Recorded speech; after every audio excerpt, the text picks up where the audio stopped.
I'm Chris Johnson, aka CJ, and this is CJ's Kitchen. Today I have my good friend Janet with me, and we're going to talk about holiday cookies and treats and make some cookies for you. Woohoo! Welcome! Thank you. Great to be here. Nice to have you, finally. So yeah, I thought it would be really fun to make and talk about cookies that we make every year at the holidays and how we ended up doing that. I know my family, my mom made so many different kinds, and over the years I've continued with a lot of the same ones she made, and I've added some of my own, and I know you bake, so. Well, I grew up on a farm, and so cookies were that was the everyday treat.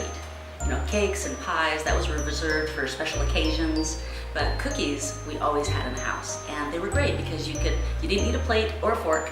You could just grab a couple out of the cookie jar as you're heading out the door, and you had them eaten by the time you got to the barn or the warehouse and it was time to go to work. So cookies was just the go-to. And there were the everyday cookies, you know, chocolate chip, peanut butter, oatmeal, but there was always those special cookies that we only got at holidays. So what were some of the special ones that your family did? What we're going to make today is, in our family, there's Swedish tea cakes because I'm a quarter Swedish. I'm actually half Scandinavian. But that same cookie, I swear, is in every nationality. Every iteration. You know, whether it's a Mexican wedding cake, or a snowball, or a butterball, or a Russian tea cake. Yeah, so. Yeah. And I've adopted for maybe 6 or 7 years now, a Italian wedding cake. Ooh. I dubbed it Italian. Has pine nuts in it instead of pecans or walnuts, but it's the same. It's that same cookie. Same, yes. And that's after years of making either Russian or Mexican tea cakes, depending on which recipe. Yeah, there's just subtle differences between them. Really subtle. So, yeah. So, and I'm gonna make a chocolate thumbprint cookie that is my own variation of a recipe. I love thumbprints, and if you didn't see last year's video on thumbprints, check the iCard up here somewhere, and the description below. I'll have a link there. But a few years ago, I came upon this chocolate cookie recipe that I thought would work really great to make a chocolate salted caramel thumbprint, and I've been making them ever since, and they go fast. That just sounds wicked. Really good. So we're gonna make those today, and yeah, we hope you enjoy it, and we'll get started and show you how they go together. Woohoo! So the recipe I'm making is salted caramel thumbprints. They are a chocolate thumbprint, and it's a recipe I devised a few years ago. I just adapted it from another recipe. So it starts with 1.5 sticks of melted butter. So I'm gonna go microwave this. So in goes the melted butter. Mostly melted butter. Mostly melted butter? And then I add a full cup of cocoa. I like to use the special dark. I like these to be dark chocolate with the salted caramel. Yeah. And last but not least, a cup of brown sugar. And this is light brown sugar. Dark brown sugar adds a little bit too much molasses flavor for this. And just start on a low speed. You always want to make sure to scrape the bottom and the sides. That smells good already. I find it's amazing. It smells like chocolate. What can go wrong? Is sugar, butter, chocolate? Chocolate. I would like it to be a little smoother, so I'm going to turn the speed up a little bit now that it's well incorporated. So the next bit that goes in is 1 whole egg plus 1 egg yolk, and you're going to reserve that white because you're going to need that later.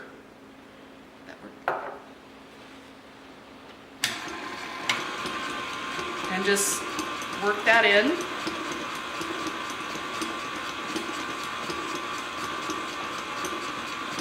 And then we're going to add some salt, 1/2 teaspoon.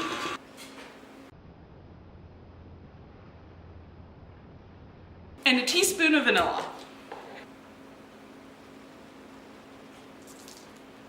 So I'm gonna work those in before I add the flour.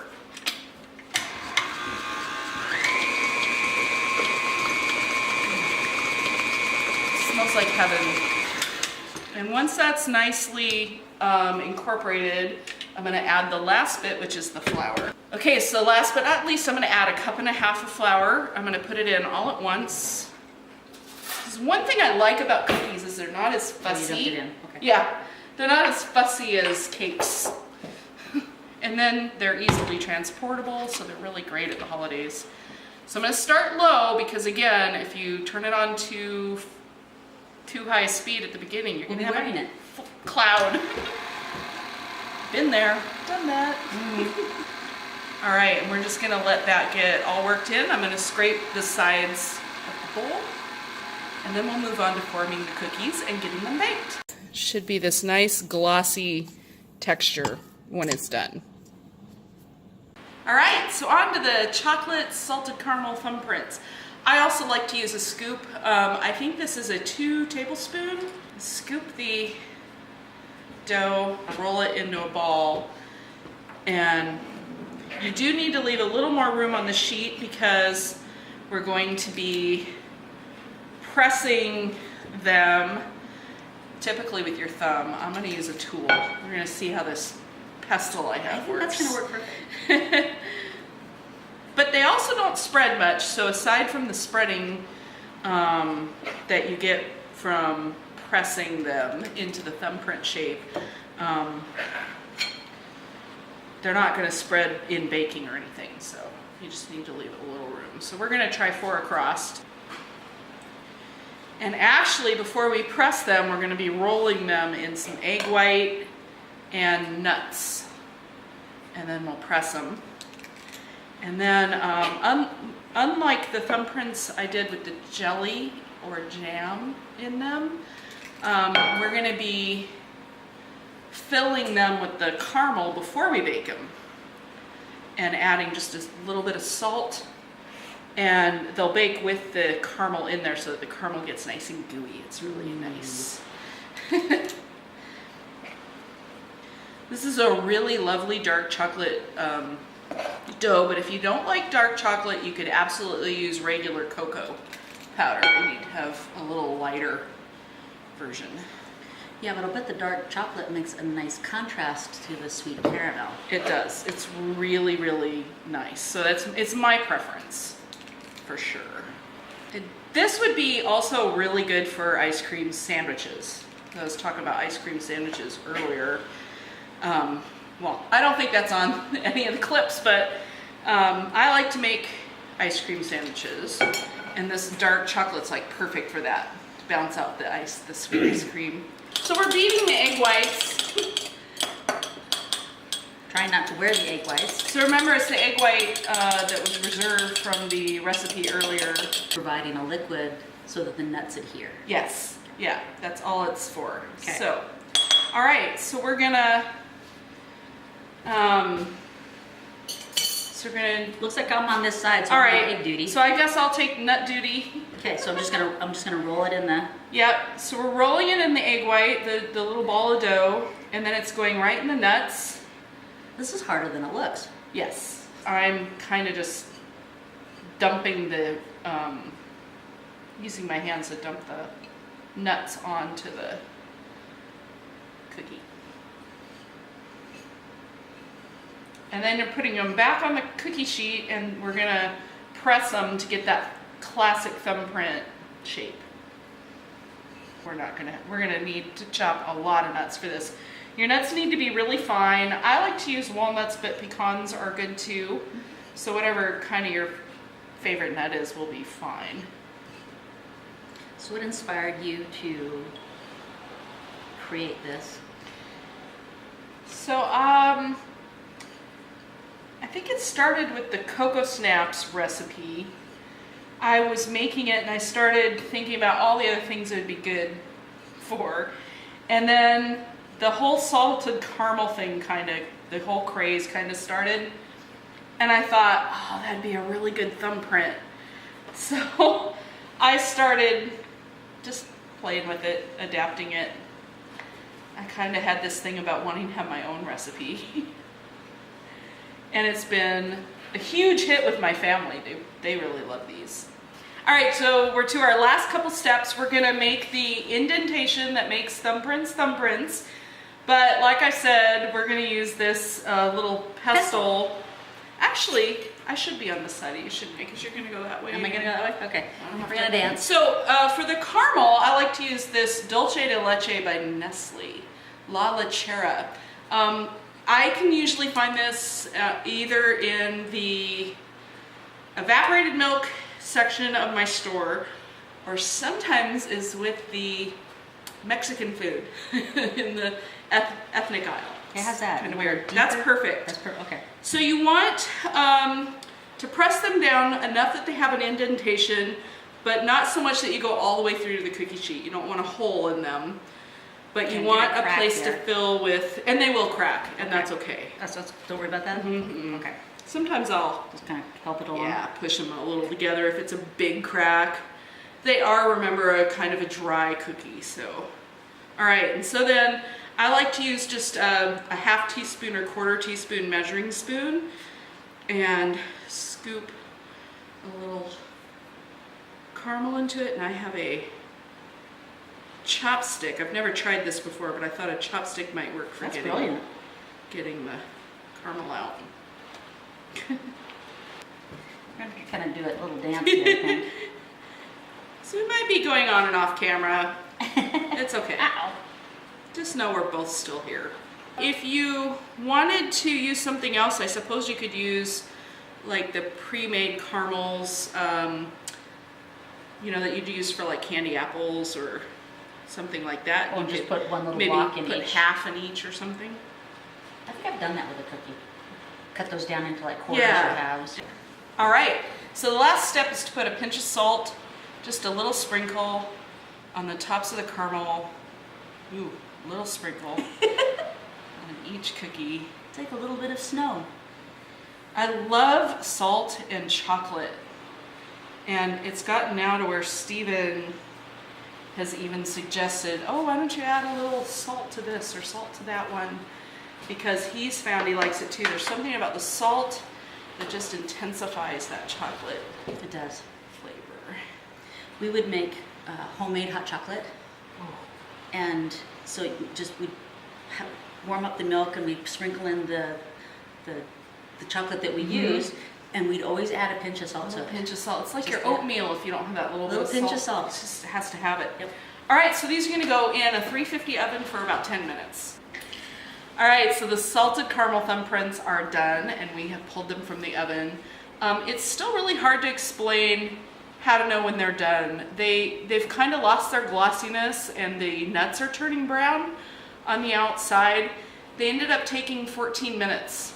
So they did take a little longer than I was thinking they would. They feel a little more solid too. They don't feel, squishy dough. Yeah, they have a lot less give. Yeah. And interestingly, they want to crack apart as they bake. They're drying out and cracking. So you do want to be careful not to bake them so long that they literally come apart on you. So we're just transferring them to a cooling rack. And then here in a few minutes, we'll dig into our cookies and let you know how they are. Oh boy. Okay. So now we're gonna make the tea cakes. And into my bowl, I already have 1 cup of butter. And to that, I'm going to add half a cup of powdered sugar. And then we're gonna lock that down. And again, we're gonna use the lowest setting because we don't want a cloud of powdered sugar. And we're gonna cream the powdered sugar and the butter together. Okay. And we're just gonna take it back. And then just give it a little scrape. And a little pocket of powdered sugar down there. Get that. We want to make sure everything is nice and smooth. Okay, so we're going to let it go just a little bit more. Okay, then I'm going to add 2 teaspoons of vanilla. 1. 2. These were always a special holiday cookie for us. So your family made them your whole childhood? Yeah. Yep. Mine too. So, and it's also a family favorite. It's just kind of funny. My husband loves them. He can't have a lot of nuts though. Not that he's allergic. He has a little trouble on the inside with the nuts. So, but this is the one cookie he can have nuts in because I grind up the nuts really, really small because you're forming small balls.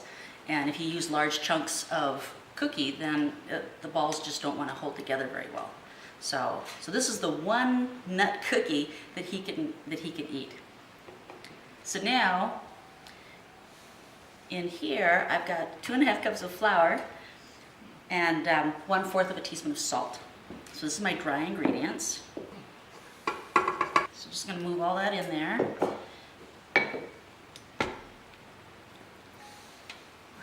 And we're going to use the lowest settings. We don't have a cloud of flour. This will take a little while to mix. And the dough is going to be it's going to be a drier dough. Not going to be quite as gooey and sticky as most cookies are. Oh, you can hear the mixer starting to move now. Okay. Wait till I add the nuts. Oh. Here when I lift up. See, so it's a very crumbly. But what you're going to do is, as you're forming the balls, you're going to squeeze them together in your hands, and that's going to help push it all together. That texture is one of the things I love about these cookies, because they're just a little crispy on the outside, and then they just kind of melt in your mouth as you eat them. Okay, so in goes 3/4 of a cup of chopped walnuts, and again, I've chopped them pretty fine. Okay. Let's get this locked down really good. There we go. Okay, that should probably do. Okay. So you can see it's a little bit of a crumbly batter. So the next thing we're going to do is we're going to roll them into balls and we'll bake them. Okay, so for these, I like to use a 1 3/4 inch, and I just measure from the widest point to the widest point. So a 1 3/4 inch scoop.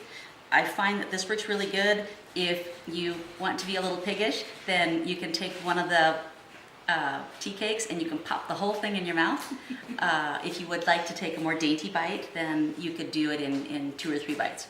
So 1 3/4 inch scoop. I don't know. I mean, come on. Would pop the whole cookie come on, in their we mouth. all do. And like I said, the batter is a little bit, crumbly, and so I'll put the scoop in, and then I'll just kind of squeeze it together a little bit in my hands. It also warms up the butter, and then I can form a nice solid ball. If you don't do that, then you run the risk of the cookies just crumbling apart. So you want a nice, dense, solid ball. And these are not going to spread, so there's no leavening in here. Get the squeeze on that one, and that one. Yep. So you can really load the cookie sheet with these because they're not going to spread at all. Very, very little. So, kind of like, this is one of those, like a stress ball. Yes. You squeeze in your hands. Has a really lovely texture for sure. See if I can get it kind of round. So I think we can go 5 across. Okay. And 6 down.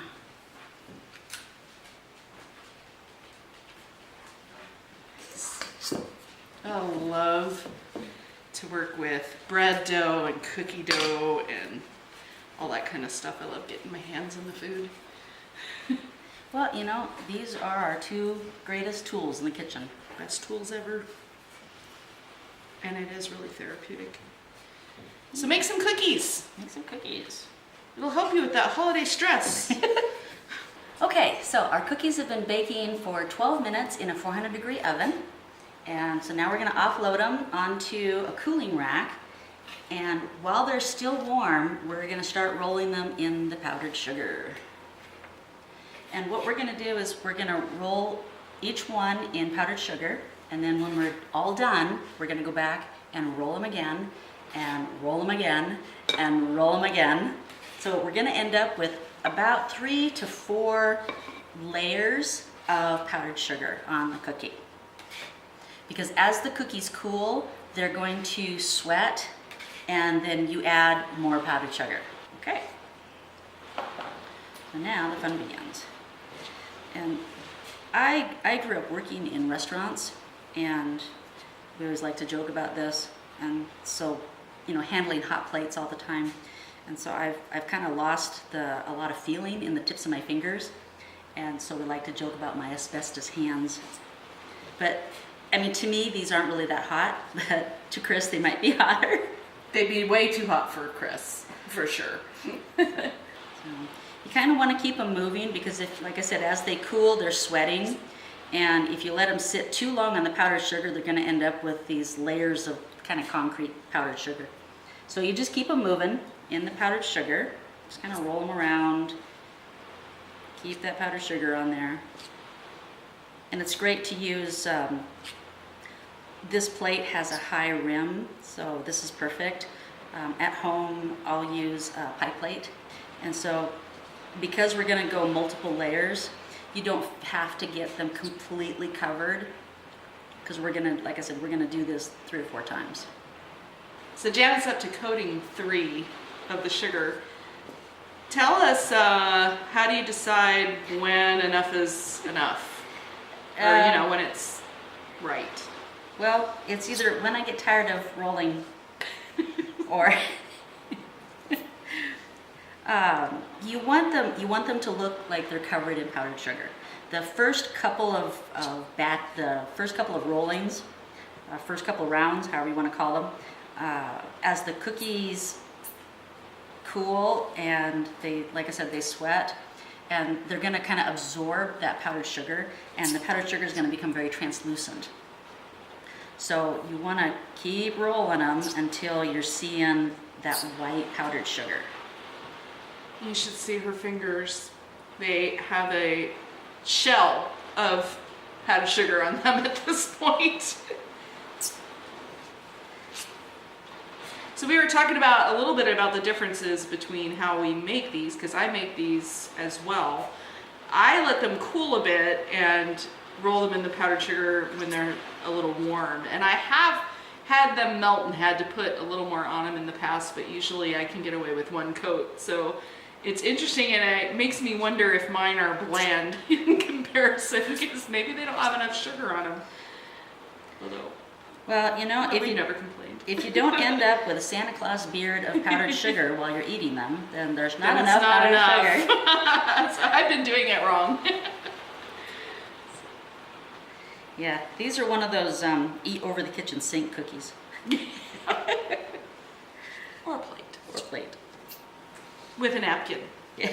A tucked bib. into your black sweater that you invariably wear, not realizing you're about to wear powdered sugar.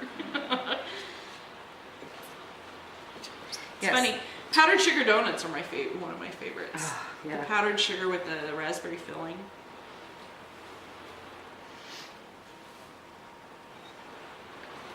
So now you can see the ones on this end that's had the 3rd coating, because I'm working my way across. Shot.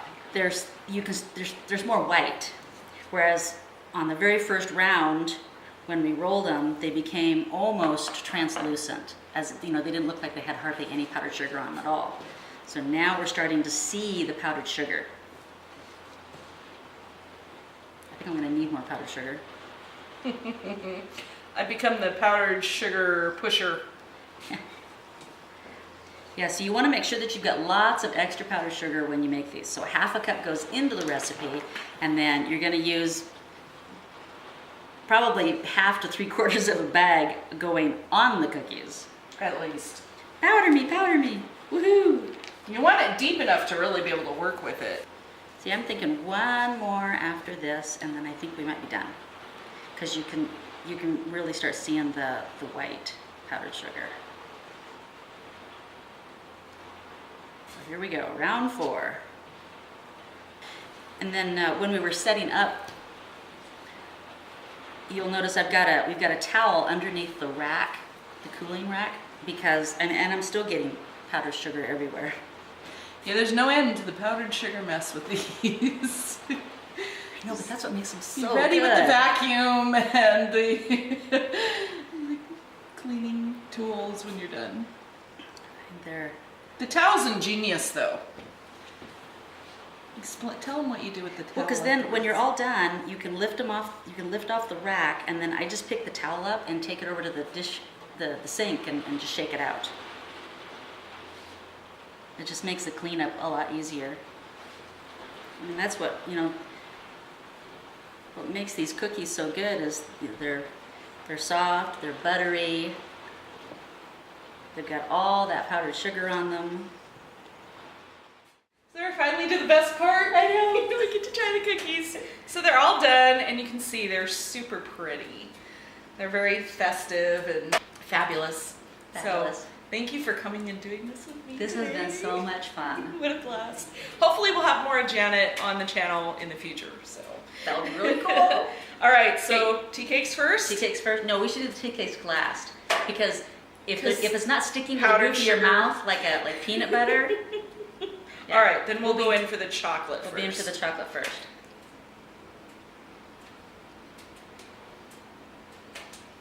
Oh no. Mmm.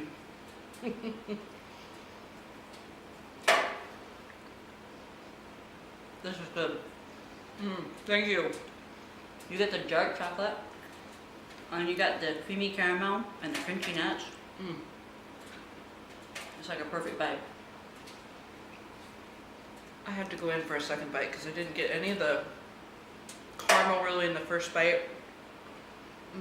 Not a tiny bit of salt. Really good.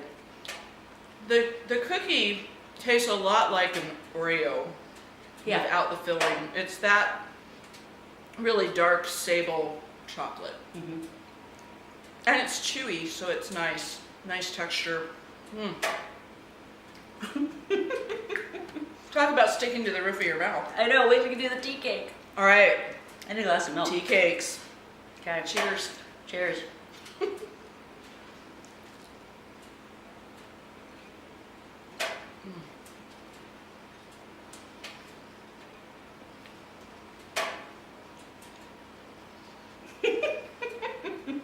We probably have powdered sugar lips. You tell us. So buttery. Just like shortcake with the nuts, and then, oh, I definitely have not been putting enough sugar on mine.